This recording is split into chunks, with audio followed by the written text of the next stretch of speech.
ಧರ್ಮಸ್ಥಳದ ತಲೆಬುರುಡೆ ಪ್ರಕರಣ ದಿನಕ್ಕೊಂದು ಟ್ವಿಸ್ಟ್ ಪಡೀತಾ ಇದೆ. ಈಗ ಸೌಜನ್ಯ ಪ್ರಕರಣ 13 ವರ್ಷಗಳ ಆದ ನಂತರ ಮತ್ತೆ ಇದೀಗ ಟ್ವಿಸ್ಟ್ ಸಿಕ್ಕಿರುವಂಥದ್ದು. ಸೌಜನ್ಯಗಳನ್ನು ನಾನು ಅಪಹರಣ ಮಾಡೋದನ್ನು ನೋಡಿದ್ದೇನೆ ಅನ್ನೋ ಒಂದು ಮಹಿಳೆ ಈಗ ರಿಪಬ್ಲಿಕ್ ಕನ್ನಡದ ಮುಂದೆ ಬಂದಿರುವಂಥದ್ದು. ಅದನ್ನು ಎಕ್ಸ್ಕ್ಲೂಸಿವ್ ಸ್ಟೋರಿ ಕೂಡ ಮಾಡಿದ್ದೇವೆ. ಈ ಬಗ್ಗೆ ಮಾತನಾಡಲಿಕ್ಕೆ ನಮ್ಮ ಹಾವೇರಿ ಜಿಲ್ಲೆಯ ರಾಣೆಬೆನ್ನೂರಿನ ಮಾಜಿ ಶಾಸಕರಂತ ಅರುಣ್ ಕುಮಾರ್ ಪೂಜಾರ್ ಮತ್ತು ತಂಡ ಇವತ್ತು ಹಾವೇರಿಗೆ ಬಿಜೆಪಿಯ ಸಮಾವೇಶ ಯಾತ್ರೆಗೆ ಬಂದಿರುವಂಥದ್ದು. ಸೊ ಅವ್ರನ್ನ ಮಾತನಾಡಿಸುವಂಥ ಪ್ರಯತ್ನ ಮಾಡ್ತೀನಿ ನಾನು. ಸರ್, ಈಗ ಪ್ರಮುಖವಾಗಿ 13 ವರ್ಷಗಳ ನಂತರ ಸೌಜನ್ಯ ಪ್ರಕರಣ ಮತ್ತೆ ಬೆಳಕಿಗೆ ಬಂದಿರುವಂಥದ್ದು. ಅಂದರೆ ಪ್ರಮುಖವಾಗಿ ಈಗ ಒಬ್ಬ ಮಹಿಳೆ ಮುಂದೆ ಬಂದಿದ್ದಾಳೆ. ಅವಳನ್ನ ಅಪಹರಣ ಮಾಡೋದನ್ನ ನೋಡಿದ್ದೇನೆ, ಅವಳ ಕೈಯನ್ನು ತಿರುವುದ್ರು, ಹೀಗೆ ಒಂದಿಷ್ಟು ವಿಚಾರ ತೊಗೊಂಡು ಬರ್ತಾ ಇದ್ದಾರೆ. ಒಂದು ಕಡೆ ಮಾಸ್ಕ್ ಮೇಲೆ ಇದೆಲ್ಲ ಹೊರಪು ಏನು ಹೇಳಕ್ಕೆ ಇಷ್ಟಪಡ್ತೀರಿ? ಇದೊಂದು ಹಿಂದೂಗಳ ಧಾರ್ಮಿಕ ಭಾವನೆಗಳ ಮೇಲೆ ಧಕ್ಕೆ ತರುವಂಥ ಕೆಲಸವನ್ನು ಕಾಣದ ಕೈಗಳ ಮೂಲಕ ಈ ಕಾಂಗ್ರೆಸ್ ಸರ್ಕಾರ ಮಾಡ್ತಾ ಇದೆ. ಇದರ ವಿರುದ್ಧ ಇವತ್ತು ನಾವು ಕರ್ನಾಟಕ ಭಾರತೀಯ ಜನತಾ ಪಕ್ಷದ ವತಿಯಿಂದ BY ವಿಜೇಂದ್ರ ಅವರ ನೇತೃತ್ವದಲ್ಲಿ ಇವತ್ತು ಧರ್ಮಯುದ್ಧ ಎಂಬ ಹೋರಾಟವನ್ನು ಹಮ್ಮಿಕೊಂಡಿದ್ದೇವೆ. ಇವತ್ತಿಗೆ ನಿಲ್ಲದಲ್ಲ ಈ ಹೋರಾಟ ನಿರಂತರವಾಗಿ. ತಾವು ಏನು ಇವತ್ತು ಈ ಸರ್ಕಾರ SIT ತನಿಖೆಯನ್ನು ಒಳಪಡಿಸಿದ್ರಿ, ಬಟ್ ಆದರೆ ಅವತ್ತು ಏನು ದೂರುದಾರ ಕೊಟ್ಟರಲ್ಲ, ಯಾಕೆ ಆ ದೂರುದಾರ ಕೊಟ್ಟ, ದೂರುದಾರನ ಹಿಂದೆ ಯಾರದಾರ, ಅವರ ಕೈವಾಡ ಯಾರದಿದೆ ಅಂತೇಳಿ ನೀವು ತನಿಖೆ ಮಾಡಲಿಲ್ಲ. ಇದು ಧರ್ಮದ ವಿರುದ್ಧ ತಾವು ಅಪಪ್ರಚಾರ ಮಾಡೋಕ್ಕೋಸ್ಕರ ಮಾಡಿರುವಂಥ ಇದು ಕೆಲಸ. ಆದ್ದರಿಂದ ನಾವು ಅಕ್ಷಮ ಖಂಡಿಸ್ತೇವೆ. ಇದ್ರ ವಿರುದ್ಧ ಪ್ರತಿಭಟನೆಯನ್ನು, ಏನಾದರೂ ಹಿಂದೂಗಳ ಧಾರ್ಮಿಕಕ್ಕೆ ಧಕ್ಕೆ ಬಂದಾಗ, ಭಾರತದ ನೆಲ ಜಲಕ್ಕೆ ಅಸ್ಮಿತೆಯನ್ನು ಬಂದಾಗ ಮೊದಲು ಮುಂದೆ ಬರೋದು ಭಾರತೀಯ ಜನತಾ ಪಕ್ಷ ಅಂತ ಈ ಸಂದರ್ಭದಲ್ಲಿ ಹೇಳ್ತೇನೆ. ಈ ಭಾರತೀಯ ಜನತಾ ಪಕ್ಷ ಯಾವತ್ತೂ ಕೂಡ ಈ ದೇಶದ ಹಿಂದೂಗಳ ಪರವಾಗಿ ಕೆಲಸವನ್ನು ಮಾಡಲಿಕ್ಕೆ ಇದೆ ಅಂತ ಹೇಳಿ ಈ ಸಂದರ್ಭದಲ್ಲಿ ಹೇಳಲಿಕ್ಕೆ ಇಚ್ಛೆಪಡ್ತೇನೆ. ಈಗ ಒಂದು 13 ವರ್ಷಗಳ ನಂತರ ಮತ್ತೆ ಪ್ರಕರಣ ಅಂದರೆ ನೋಡಿದ್ದೇನೆ. ಇದ್ದಿದ್ರು ನಾನು ಚರ್ಮರೋಗ ಸಮಸ್ಯೆ ಇತ್ತು, ನಾನು ಹಾಸ್ಪಿಟ್ಲಿಗೆ ಬಂದಿದ್ದೆ, ಆವಾಗ ಈ ರೀತಿ ಘಟನೆ ಆಯಿತು ಅಂತ ಹೇಳ್ತಾ ಇದ್ದಾರೆ. ಏನು ಹೇಳ್ತೀರಿ ಬಗ್ಗೆ? ಇದು ಎಲ್ಲ ಕಾಂಗ್ರೆಸ್ಸಿನ ಸುಳ್ಳು ಘಟನೆ. ಧಾರ್ಮಿಕ ಇಲಾಖೆ ಮೇಲೆ ಹಿಂದೂಗಳ ಹತ್ತಿಕ್ಕುವ ಉದ್ದೇಶದಿಂದ ಮಾಡ್ತಾ ಇದ್ದಾರೆ. ಇದು ಕರ್ನಾಟಕ ಸರ್ಕಾರ ಮುಸ್ಲಿಮರನ್ನು ಓಲೈಸಲು ಮಾಡುತ್ತಿದ್ದಾರೆ. ಹಿಂದೂಗಳ ಇಂಥ ಧಾರ್ಮಿಕ ಶಕ್ತಿಯನ್ನು ಬದಗಿಡುವ ಇದನ್ನು ಮಾಡ್ತಾ ಇದೆ ಕಾಂಗ್ರೆಸ್ ಸರ್ಕಾರ. ಸರ್, ಏನು ಹೇಳ್ತೀರಿ ತಾವೀಗ ಈ ಪ್ರಮುಖವಾಗಿ ನಡೀತಿರೋ ಘಟನೆಗಳ ಬಗ್ಗೆ? ಅಂದರೆ ಈಗ 13 ವರ್ಷಗಳ ನಂತರ ಸೌಜನ್ಯ ಪ್ರಕರಣವನ್ನು ಮತ್ತೆ ಹೊರಗಡೆ ತರುವುದು, ಅಂದರೆ ಒಂದಿಷ್ಟು ಟ್ವಿಸ್ಟ್ ಸಿಕ್ಕಿರುವಂಥದ್ದು. ಪ್ರಮುಖವಾಗಿ ಈಗ ಅಂದರೆ ನಾನು ಅವಳನ್ನ ಅಪಹರಣ ಮಾಡೋದನ್ನು ನೋಡಿದ್ದೇನೆ, ಅವಳನ್ನ ಕಾರಲ್ಲಿ ಎತ್ಕೊಂಡು ಹೋದರು, ನಾನು ಚರ್ಮರೋಗ ಸಮಸ್ಯೆ ಇತ್ತು, ನಾನು ಆಸ್ಪತ್ರೆ ಬಂದ ಜನ ಮಾತು ಹೇಳ್ತಿದ್ರೆ ದಿನಕ್ಕೊಂದು ತಿರುವು ಪಡಿತದೆ. ಏನು ಹೇಳ್ತೀರಿ ಸರ್ ಈ ಬಗ್ಗೆ? ನಾನು ಮೊದಲನೇದಾಗಿ ಸ್ವಾಮಿ ಸನ್ನಿಧಿಗೆ ನಮಸ್ಕರಿಸಿ, ಇವತ್ತೇನು ಈ ಪುಣ್ಯಕ್ಷೇತ್ರ, ಸಾವಿರಾರು ವರ್ಷ ಇತಿಹಾಸ ಇರ್ತಕ್ಕಂಥ ಈ ಪುಣ್ಯಕ್ಷೇತ್ರಕ್ಕೆ ಕಾಣದ ಕೈಗಳು ಇದರ ಹೆಸರನ್ನು ಕೆಡಿಸ್ಬೇಕು, ಹಿಂದೂ ಧರ್ಮವನ್ನು ಹತ್ತಿಕ್ಕಬೇಕನ್ನೋ ಕೆಲಸವನ್ನು ಕಾಣದ ಕೈಗಳು ಮಾಡ್ತಾಯಿದೆ. ಇವತ್ತು ಸೌಜನ್ಯ 13 ವರ್ಷ ಆಯಿತು. 13 ವರ್ಷ ಎಲ್ಲಿ ಹೋಗಿದ್ರು ಇವರು? 13 ವರ್ಷ ಎಲ್ಲಿ ಹೋಗಿದ್ರು? ಇವತ್ತು ಇದು ಏನು ದಿನೇ ದಿನೇ ಬೆಳೀತಾ ಹೋಗ್ಬಿಡ್ತು. ಇಡೀ ದೇಶದಲ್ಲೇ ಇವತ್ತು ತಿರುಪತಿ ನಂತರ ಯಾವ ಕ್ಷೇತ್ರ ಅಂದರೆ ಧರ್ಮಸ್ಥಳ ಪುಣ್ಯಕ್ಷೇತ್ರ ಅಂತಕ್ಕಂಥದ್ದು ಇಡೀ ದೇಶಾದ್ಯಂತ ವಿಶ್ವದಲ್ಲಿ ಕೂಡ ಇವತ್ತು ಹೆಸರು ಮಾಡಿರ್ತಕ್ಕಂಥದ್ದು. ಇವತ್ತು ಧರ್ಮಸ್ಥಳ ಈ ಪುಣ್ಯಕ್ಷೇತ್ರ ಹಿಂದೂ ಧರ್ಮವನ್ನು ಹೆಸರು ಕೆಡಿಸ್ಬೇಕನ್ನೋ ಉದ್ದೇಶ ಇಟ್ಕೊಂಡು ಇವತ್ತು ಕಾಣದ ಕೈಗಳು ಈ ಕೆಲಸವನ್ನು ಮಾಡ್ತಿದ್ದಾರೆ. ಆ ಮಂಜುನಾಥ ಸ್ವಾಮಿ, ಅಣ್ಣಪ್ಪ ಸ್ವಾಮಿ ಆಶೀರ್ವಾದ ಇರೋವರೆಗೂ ಕೂಡ ಈ ಸ್ವಾಮಿಯ ಹೆಸರನ್ನು ಕೆಡಿಸ್ಲಿಕ್ಕೆ ಸಾಧ್ಯ ಇಲ್ಲ ಅನ್ನೋ ಮಾತನ್ನು ಈ ಸಂದರ್ಭದಲ್ಲಿ ಹೇಳ್ತೇನೆ. ಭಾರತೀಯ ಜನತಾ ಪಾರ್ಟಿ ಧರ್ಮದ ವಿಚಾರ ಬಂದಾಗ, ರೈತರ ವಿಚಾರ ಬಂದಾಗ, ನೀರಿನ ವಿಚಾರ ಬಂದಾಗ ಪ್ರಥಮವಾಗಿ ಹೋರಾಟಕ್ಕೆ ನಿಲ್ಲೋದು ಭಾರತೀಯ ಜನತಾ ಪಾರ್ಟಿ. ಇವತ್ತು ಸನ್ಮಾನ್ಯ ನಮ್ಮ ನಾಯಕರಾಗಿರ್ತಂಥ BY ವಿಜೇಂದ್ರಣ್ಣರವರ ನೇತೃತ್ವದಲ್ಲಿ ಇವತ್ತು ನಾವೇನು ಧರ್ಮ ಯುದ್ಧ ಅಂತಕ್ಕಂಥ ಹೋರಾಟವನ್ನು ಪ್ರಾರಂಭ ಮಾಡಿದ್ದೇವೆ. ಇವತ್ತು ಇಡೀ ರಾಜ್ಯಾದ್ಯಂತ ಜನ ಬಂದಿದೆ. ನಮ್ಮ ಜಿಲ್ಲೆಯಲ್ಲಿ, ನಮ್ಮ ಕ್ಷೇತ್ರದಿಂದ ಕೂಡ ನಾವು ಅತಿ ಹೆಚ್ಚಿನ ಸಂಖ್ಯೆಯಲ್ಲಿ ಬಂದಿದ್ದೇವೆ. ಇವತ್ತು ನಾವು ಯಾವತ್ತೂ ಕೂಡ ಹಿಂದೂ ಧರ್ಮ ರಕ್ಷಣೆಗೆ ಭಾರತೀಯ ಜನತಾ ಪಾರ್ಟಿ ಬದ್ದಿದೆ. ಈಗ ರಿಪಬ್ಲಿಕ್ ಕನ್ನಡ ಈ ಒಂದು ಸ್ಟೋರ್ನೇ ಎತ್ಕೊಂಡು ಎಕ್ಸ್ಪೋಸ್ ಮಾಡಿರುವಂಥದ್ದು ಎಕ್ಸ್ಕ್ಲೂಸಿವ್ ಆಗಿ. ಸೊ ಈ ಬಗ್ಗೆ ಏನು ಹೇಳ್ತೀರಿ? ಈಗ ಇಡೀ ಮಾಧ್ಯಮಕ್ಕೆ ಇವತ್ತು ಯಾವ ಮಾಧ್ಯಮನೂ ಫಸ್ಟ್ ತೋರಿಸಲಿಲ್ಲ ಸೌಜನ್ಯದ.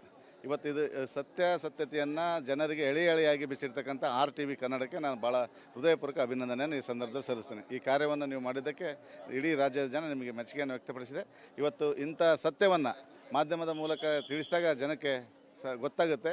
ಇವತ್ತು ಏನು SIT ತನಿಖೆ ಅಂತಂದು ಹೇಳ್ತಾರೆ, ಇದು ಇವತ್ತು ಅವ್ರ ಸರ್ಕಾರ ನಿಜವಾಗ್ಲೂ ಆಸಕ್ತಿ ಇದ್ದಿದ್ರೆ, ಹಿಂದೂ ಧರ್ಮದ ಬಗ್ಗೆ ಕಾಳಜಿ ಇದ್ದಿದ್ರೆ, ಅವನೇನು ಮುಸುಗುದಾರಿ ಬಂದದ್ನಲ್ಲ ಅವನ್ನೇ ಫಸ್ಟ್ ಎನ್ಕ್ವೈರಿ ಮಾಡಬೇಕಾಗಿತ್ತು. ಅವ್ನು ಎನ್ಕ್ವೈರಿ ಮಾಡಿದರೆ ಅವತ್ತೇ ಗೊತ್ತಾಗಿತ್ತು. ಇವತ್ತು ಈ ಭೂಮಿ ಆಗ್ತಕ್ಕಂಥ ಕೆಲಸವನ್ನು ಮಾಡಬೇಡುತ್ತೆ. ಇದು ಇವತ್ತು ಈ ಕ್ಷೇತ್ರಕ್ಕೆ ಅಪಪರಿಚಯ ಮಾಡಿದ್ದಾರೆ. ಅವ್ರಿಗೆ ಮಂಜುನಾಥ ಸ್ವಾಮಿ ಮುಂದಿನ ದಿನದಲ್ಲಿ ತಕ್ಕ ಶಿಕ್ಷೆಯನ್ನು ಕೊಡ್ತೇನೆ. Thank you. ರಾಣೆಬೆನ್ನೂರಿನ ಮಾಜಿ ಶಾಸಕರಂತ ಅರುಣ್ ಕುಮಾರ್ ಪೂಜಾರ್ ಅವರ ಮಾತು ಅಂತ 13 ವರ್ಷಗಳ ಕಾಲ ಎಲ್ಲಿ ಹೋಗಿದ್ರು ಹಾಗಾದ್ರೆ ಅನ್ನೋ ಮಾತನ್ನ ಕೇಳ್ತಾ ಇದ್ದಾರೆ. ಕ್ಯಾಮ್ರಾ ಪರ್ಸನ್ ಶಂಕರ್ ಕೊಬ್ಬ ಜೊತೆ ಮಾರುತಿ BM, ರಿಪಬ್ಲಿಕ್ ಕನ್ನಡ, ಧರ್ಮಸ್ಥಳ. ಧರ್ಮಸ್ಥಳದ ತಲೆಬುರುಡೆ ಪ್ರಕರಣ ದಿನಕ್ಕೊಂದು ಟ್ವಿಸ್ಟ್ ಪಡೀತಾ ಇದೆ. ಈಗ ಸೌಜನ್ಯ ಪ್ರಕರಣ 13 ವರ್ಷಗಳ ಆದ ನಂತರ ಮತ್ತೆ ಇದೀಗ ಟ್ವಿಸ್ಟ್ ಸಿಕ್ಕಿರುವಂಥದ್ದು. ಸೌಜನ್ಯಗಳನ್ನು ನಾನು ಅಪಹರಣ ಮಾಡೋದನ್ನು ನೋಡಿದ್ದೇನೆ ಅನ್ನೋ ಒಂದು ಮಹಿಳೆ ಈಗ ರಿಪಬ್ಲಿಕ್ ಕನ್ನಡದ ಮುಂದೆ ಬಂದಿರುವಂಥದ್ದು. ಅದನ್ನು ಎಕ್ಸ್ಕ್ಲೂಸಿವ್ ಸ್ಟೋರಿ ಕೂಡ ಮಾಡಿದ್ದೇವೆ. ಈ ಬಗ್ಗೆ ಮಾತನಾಡಲಿಕ್ಕೆ ನಮ್ಮ ಹಾವೇರಿ ಜಿಲ್ಲೆಯ ರಾಣೆಬೆನ್ನೂರಿನ ಮಾಜಿ ಶಾಸಕರಂತ ಅರುಣ್ ಕುಮಾರ್ ಪೂಜಾರ್ ಮತ್ತು ತಂಡ ಇವತ್ತು ಹಾವೇರಿಗೆ ಬಿಜೆಪಿಯ ಸಮಾವೇಶ ಯಾತ್ರೆಗೆ ಬಂದಿರುವಂಥದ್ದು. ಸೊ ಅವ್ರನ್ನ ಮಾತನಾಡಿಸುವಂಥ ಪ್ರಯತ್ನ ಮಾಡ್ತೀನಿ ನಾನು. ಸರ್, ಈಗ ಪ್ರಮುಖವಾಗಿ 13 ವರ್ಷಗಳ ನಂತರ ಸೌಜನ್ಯ ಪ್ರಕರಣ ಮತ್ತೆ ಬೆಳಕಿಗೆ ಬಂದಿರುವಂಥದ್ದು. ಅಂದರೆ ಪ್ರಮುಖವಾಗಿ ಈಗ ಒಬ್ಬ ಮಹಿಳೆ ಮುಂದೆ ಬಂದಿದ್ದಾಳೆ. ಅವಳನ್ನ ಅಪಹರಣ ಮಾಡೋದನ್ನ ನೋಡಿದ್ದೇನೆ, ಅವಳ ಕೈಯನ್ನು ತಿರುವುದ್ರು, ಹೀಗೆ ಒಂದಿಷ್ಟು ವಿಚಾರ ತೊಗೊಂಡು ಬರ್ತಾ ಇದ್ದಾರೆ. ಒಂದು ಕಡೆ ಮಾಸ್ಕ್ ಮೇಲೆ ಇದೆಲ್ಲ ಹೊರಪು ಏನು ಹೇಳಕ್ಕೆ ಇಷ್ಟಪಡ್ತೀರಿ? ಇದೊಂದು ಹಿಂದೂಗಳ ಧಾರ್ಮಿಕ ಭಾವನೆಗಳ ಮೇಲೆ ಧಕ್ಕೆ ತರುವಂಥ ಕೆಲಸವನ್ನು ಕಾಣದ ಕೈಗಳ ಮೂಲಕ ಈ ಕಾಂಗ್ರೆಸ್ ಸರ್ಕಾರ ಮಾಡ್ತಾ ಇದೆ. ಇದರ ವಿರುದ್ಧ ಇವತ್ತು ನಾವು ಕರ್ನಾಟಕ ಭಾರತೀಯ ಜನತಾ ಪಕ್ಷದ ವತಿಯಿಂದ BY ವಿಜೇಂದ್ರ ಅವರ ನೇತೃತ್ವದಲ್ಲಿ ಇವತ್ತು ಧರ್ಮಯುದ್ಧ ಎಂಬ ಹೋರಾಟವನ್ನು ಹಮ್ಮಿಕೊಂಡಿದ್ದೇವೆ. ಇವತ್ತಿಗೆ ನಿಲ್ಲದಲ್ಲ ಈ ಹೋರಾಟ.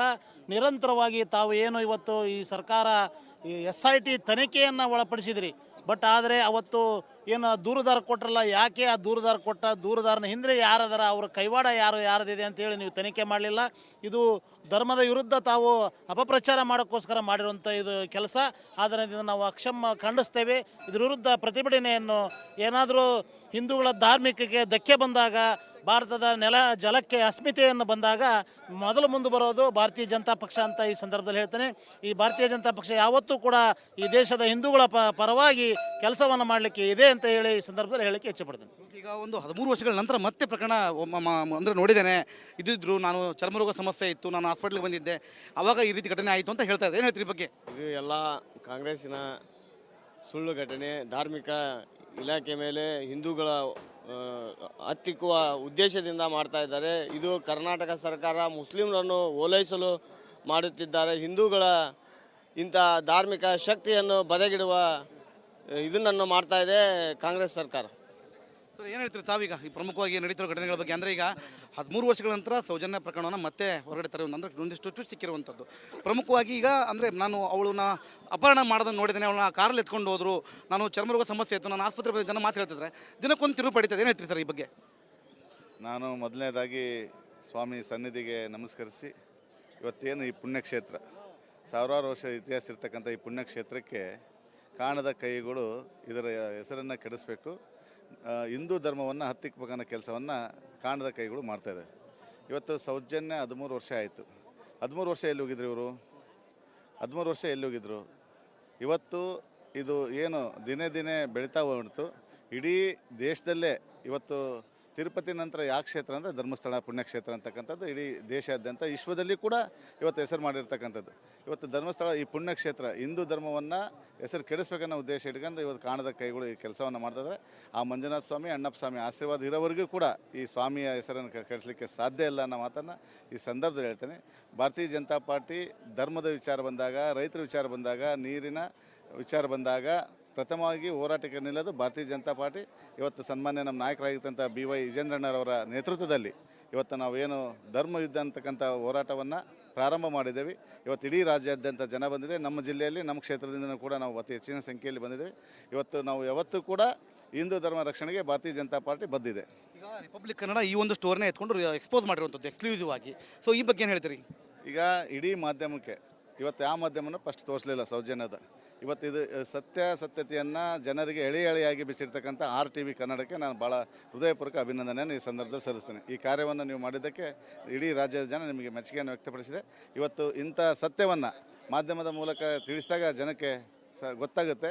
ಇವತ್ತು ಏನು SIT ತನಿಖೆ ಅಂತಂದು ಹೇಳ್ತಾರೆ, ಇದು ಇವತ್ತು ಅವರು ಸರ್ಕಾರ ನಿಜವಾಗ್ಲೂ ಆಸಕ್ತಿ ಇದ್ದಿದ್ರೆ, ಹಿಂದೂ ಧರ್ಮದ ಬಗ್ಗೆ ಕಾಳಜಿ ಇದ್ದಿದ್ರೆ, ಅವನೇನು ಮುಸುಗುದಾರಿ ಬಂದದ್ನಲ್ಲ ಅವನ್ನೇ ಫಸ್ಟ್ ಎನ್ಕ್ವೈರಿ ಮಾಡಬೇಕಾಗಿತ್ತು. ಅವ್ನು ಎನ್ಕ್ವೈರಿ ಮಾಡಿದರೆ ಅವತ್ತೇ ಗೊತ್ತಾಗಿತ್ತು ಇವತ್ತು ಈ ಭೂಮಿ ಆಗ್ತಕ್ಕಂಥ ಕೆಲಸವನ್ನು ಮಾಡಬೇಡುತ್ತೆ. ಇದು ಇವತ್ತು ಈ ಕ್ಷೇತ್ರಕ್ಕೆ ಅಪಮರ್ಚೆ ಮಾಡಿದ್ದಾರೆ. ಅವ್ರಿಗೆ ಮಂಜುನಾಥ ಸ್ವಾಮಿ ಮುಂದಿನ ದಿನದಲ್ಲಿ ತಕ್ಕ ಶಿಕ್ಷೆಯನ್ನು ಕೊಡ್ತೇನೆ. Thank you. ರಾಣೆಬೆನ್ನೂರಿನ ಮಾಜಿ ಶಾಸಕರಂತ ಅರುಣ್ ಕುಮಾರ್ ಪೂಜಾರ್ ಅವರ ಮಾತು ಅಂತ 13 ವರ್ಷಗಳ ಕಾಲ ಎಲ್ಲಿ ಹೋಗಿದ್ರು ಹಾಗಾದರೆ ಅನ್ನೋ ಮಾತನ್ನು ಕೇಳ್ತಾ ಇದ್ದಾರೆ. ಕ್ಯಾಮ್ರಾ ಪರ್ಸನ್ ಶಂಕರ್ ಕೊಬ್ಬ ಜೊತೆ ಮಾರುತಿ BM, ರಿಪಬ್ಲಿಕ್ ಕನ್ನಡ, ಧರ್ಮಸ್ಥಳ.